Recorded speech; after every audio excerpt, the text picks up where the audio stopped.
related to energy efficiency and also sustainability. So local governments are also more likely to fast track yung mga permits for projects that include renewable energy features as encouraged in Section 16 of this code or of this act.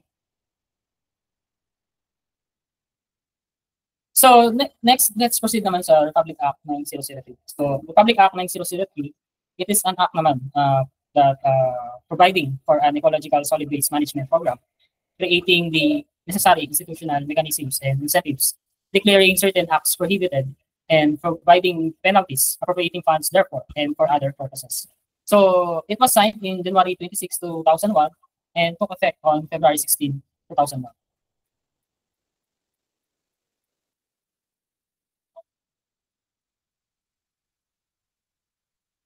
So for the Section 1, short title, this act shall be known as the Ecological Waste Management Act of 2000.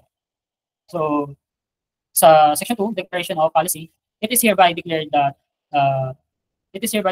the policy of the state to adopt a systematic, comprehensive, and ecological solid waste management program, which shall, number 1, protects public health and the environment. Number 2, promotes the use of environmentally safe methods to conserve and recover yung mga valuable resources. It also sets guidelines to reduce waste at the sources through practices like composting, recycling, reuse, recovery, and green technologies before proper disposal. Number 4, implement proper waste handling. So from segregation to disposal and using yung best ecological practices. Number 5, support research and development for better waste management methods and resource conservation. Number 6, also to encourage yung ating mga private sector to involve in solid waste solution. Also, number 7, empower local government units as the primary enforcers while promoting cooperation with national agencies, NGOs, and also sa mga private sector. Number 8, promote self-regulation among waste producers using incentives and market-based tools. Number 9, institutionalize the public participation in creating and implementing waste management programs. And lastly, include ecological waste management in education, in both formal and informal, to raise yung public awareness and also action.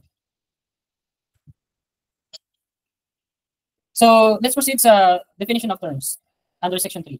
So for the purposes of this act. So let's start with agricultural waste. So when we say agricultural waste, these are waste from farming activities like crop planting, pruning, or runoff from fields, including yung mga leaves, stems, or mga leftover water from planting or harvesting ng mga crops.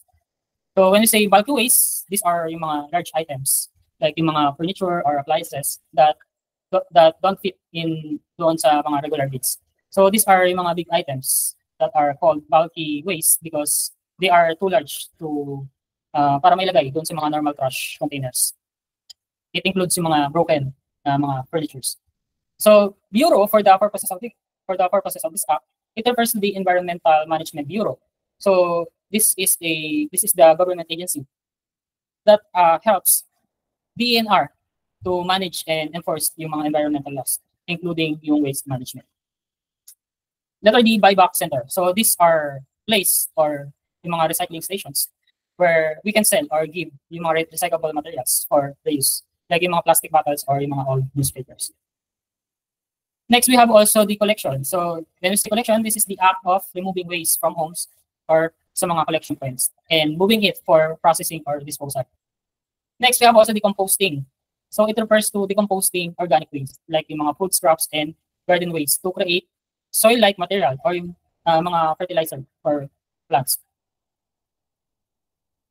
Next, we have consumer electronics. So it refers naman to the old or broken electronic items like TVs and radios and need ng special handling. So next, letter H, controlled dump. It refers to a dump site that follows yung minimum environmental safety rules. So this is a trash area where yung mga waste is managed better than sa mga open dumps. Next, we have also the department. So for the purposes of this act, it refers to the Department of Environment and Natural Resources. So this is the government body in charge of protecting our natural environment. Next, we have also the disposal. So it refers to the act of throwing or dumping ng solid waste into land or getting rid of garbage, like dumping it into the ground or sa mga landfill. Next, we have also the disposal site. So it refers to the final place where waste is dumped. So disposal site, this is the end location where yung mga waste natin is permanently placed.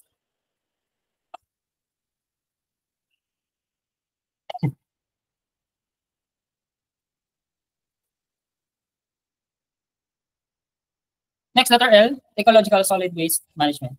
So it refers naman to managing waste. It refers to managing waste through eco-friendly methods like yung segregation and recycling. So it is a system of handling waste in ways that protect yung ating nature, like sorting, recycling, and reducing ng mga garbage.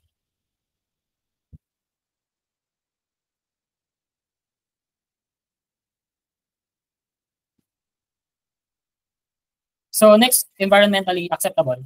So it refers naman to the materials or waste that safe for nature. It can be reused, recycled, or composted, and non-toxic. So it is considered as environmentally acceptable. Next, generation. So when we say generation, the act of this refers to the act of producing or creating waste. So when we throw yung mga waste, when we are throwing things away, we are generating ng mga waste. So that's what we call waste generation. Next, generator. So these are yung mga persons or group that produces waste or anyone who creates garbage. Next, we have also the leachate.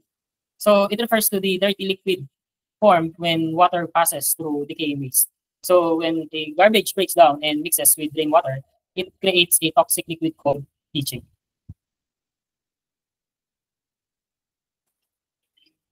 Next, we have also the materials recovery facility or MRF. So an MRF is a place where trash is sorted. So yung mga recyclables, compost, and waste are separated here.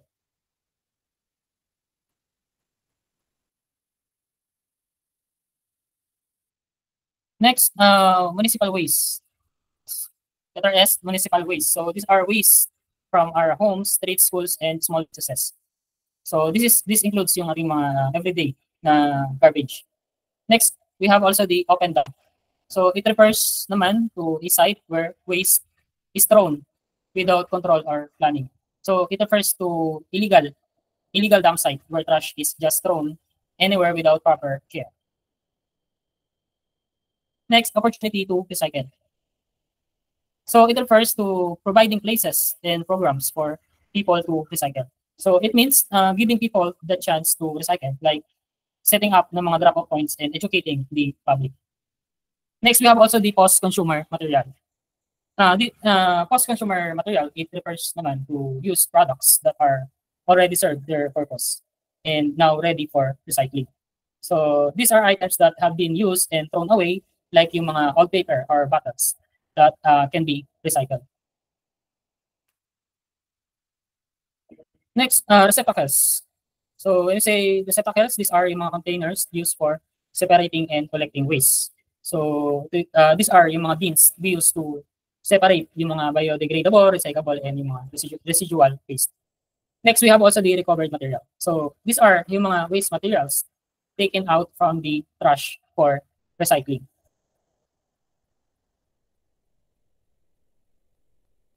Next, we have recyclable material. So recyclable material, it refers to clean waste that can be turned into something useful again.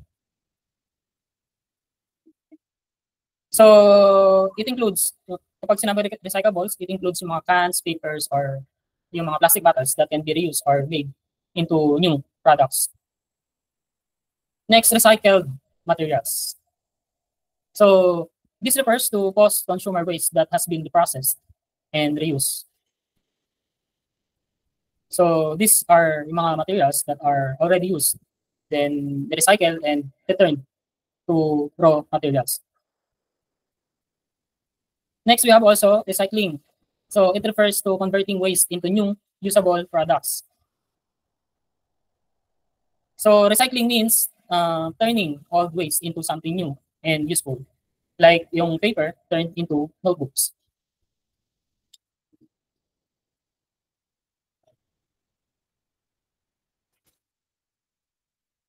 Next, we have the resource conservation. So it refers to, or it's about using or saving our resources, like using only what we need and creating less garbage. Next, resource recovery. So it refers to getting useful materials or energy from waste. So this means getting back materials from trash to recycle or even use for energy. Next, we have the reuse.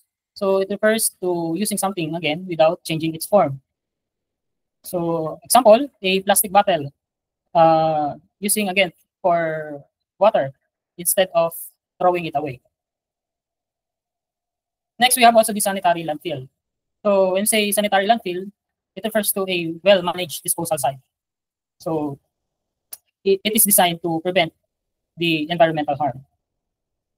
So a sanitary landfill is a safe place to bury yung ating mga waste, and it is built to avoid pollution. So next, secretary. So for the purpose of this act, the secretary, it refers to the head of the Department of Environment and Natural Resources. So it refers sa DNR secretary who leads in implementing environmental laws. Next, we have also the segregation. So it refers to separating different types of waste. So this means sorting yung ating mga garbage into types like biodegradable, recyclable, and residual. So now let's talk about the key players in implementing the Ecological Solid Waste Management Act, or RA 9003. So solid waste management is not just the responsibility of one agency or ng ating government. It is a coordinated effort between the national government, local governments, and even us as individual. So the National Solid Waste Management Commission, under the Office of the President, is the central policy-making body for solid waste, and their job includes creating or formulating policies and guidelines regarding solid waste management that LGUs and yung mga other stakeholders need to follow. They also provide technical and financial support to cities and municipalities. They also monitor and implement. They also monitor the implementation of RA 9003 nationwide and build a national database and framework for tracking solid waste data. So this ensures that our waste management system has direction and support from the top. So next, we go down to the local level, or the local government unit. So both cities and municipalities, or both municipalities and barangays have important tasks. So for the municipality, their responsibility includes creating and implementing a 10-year solid waste management plan. They are also in charge in segregating, collecting, and disposing of waste properly. They are, LGU are also expected to build ng material recovery facilities, or MRFs. So these are yung mga places where yung mga recyclable and biodegradable materials are sorted and processed. And lastly, they must also enforce ordinances on waste, for example, implementing fines for littering or not segregating ng mga waste. So for the barangay level, their responsibilities naman is to handle yung actual collection of biodegradable and recyclable waste at the household level. They also focus on educating ng mga residents about proper segregation and recycling practices.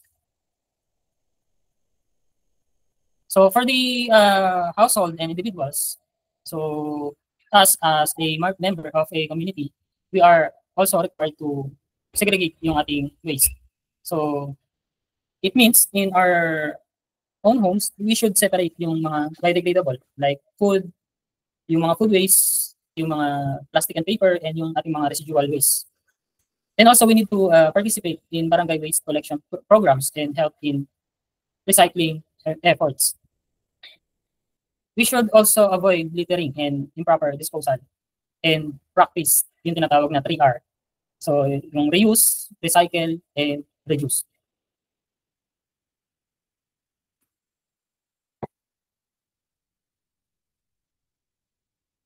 So, in business sector, yung mga, as we all know, businesses generate a lot of waste. So, they have also a critical role to play. So, under RA 9003, they are expected also to segregate yung kanilang mga waste within their offices, stores, or factories. And also, they are required to set up their own waste management systems, especially sa mga large establishments. They are required also to partner with LGUs and private recyclers for proper waste collection and materials recovery. And importantly, they must ensure also proper disposal of the special or yung mga hazardous waste such as yung mga chemicals, batteries, or medical waste. So, sa mga manufacturers naman or product producers, they are encouraged to also to practice eco-friendly product design. So this includes using less packaging, recyclable materials, or items that last longer. They must also have to follow extended producer responsibility or EPR. This is a principle where companies are responsible not just for making products, but also for what happens to them after use. So it includes yung mga programs like take back schemes where yung mga customers return yung used packaging or electronics for proper disposal or recycling.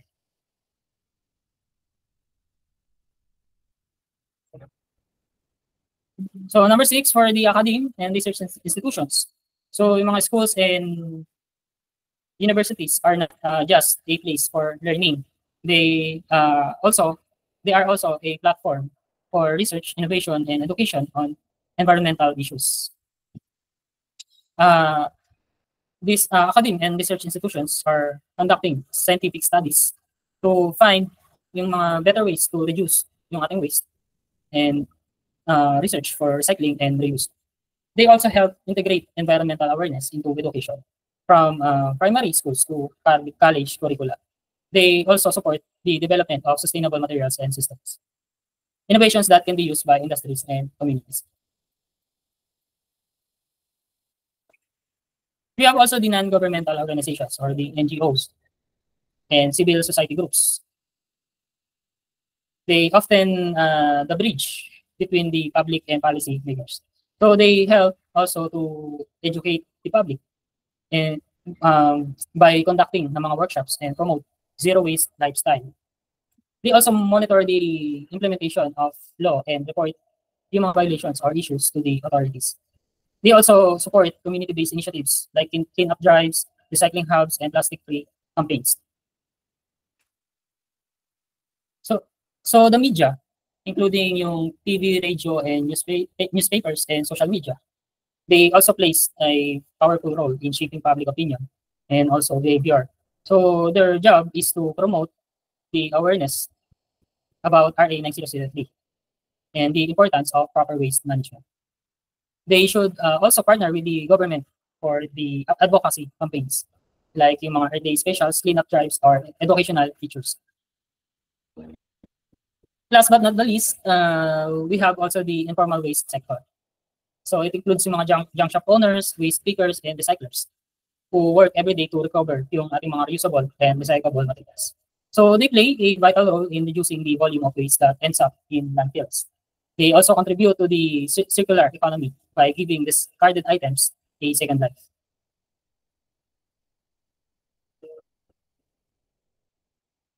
However, they often face also unsafe conditions, lack of recognition, and no legal protection.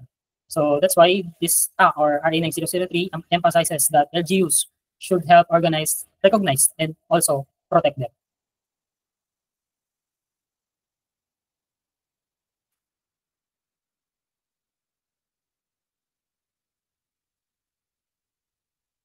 Next, let's discuss about the incentives. No? So this law also understands that managing solid waste is a big task. So it offers incentives to including to encourage compliance, to motivate people and organizations to follow this law, and also promote active participation, making everyone feel they have a role and benefit. It also supports the growth of green businesses and eco technologies like recycling centers, composting, and biodegradable packaging. And finally, to reward the innovation and best practices, giving recognition to those who lead by example in waste management. So who can receive these incentives? So this law lists several eligible groups. So it includes yung ating mga LGUs or local government units, especially those that implement strong local waste programs. It includes also yung mga private companies that run clean production systems or reduce plastic use. So for the NGOs and cooperatives, for those who are active in community recycling or education. Also, to those group of recycling and composting businesses that creates jobs while protecting the environment. Also, the organized informal waste sector, like yung mga junk shop networks and yung ating mga waste pickers. And also including yung mga research and development institutions working on yung waste solutions.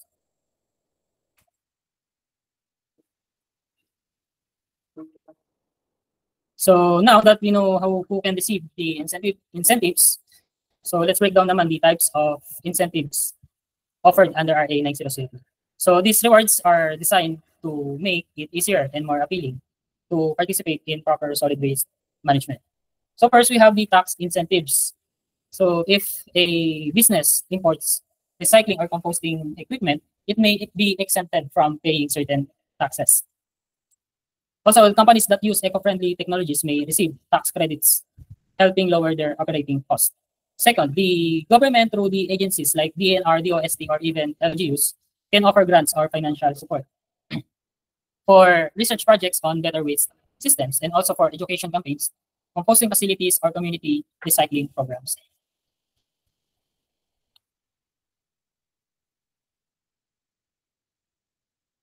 Third, there are also non-monetary incentives such as awards. So yung mga LGUs, schools, businesses, or even barangays can be recognized for their outstanding performance in waste management.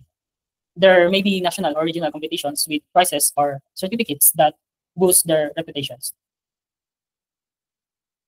Fourth, market support and assistance. So this includes eco-labeling and green certification so consumers know which products are environmentally friendly. It also helps connect producers of recycled items to buyers.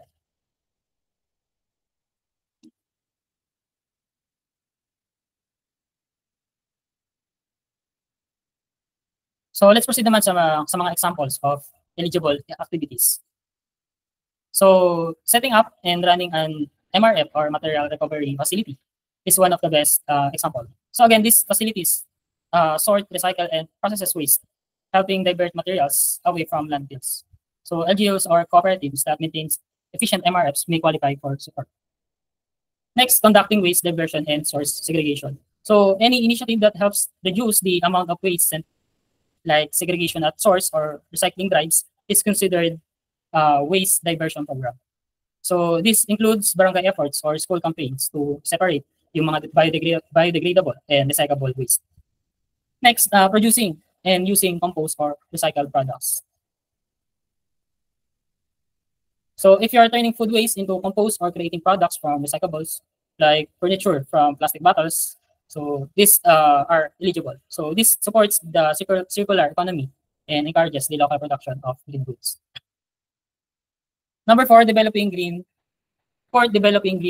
businesses related to waste reduction.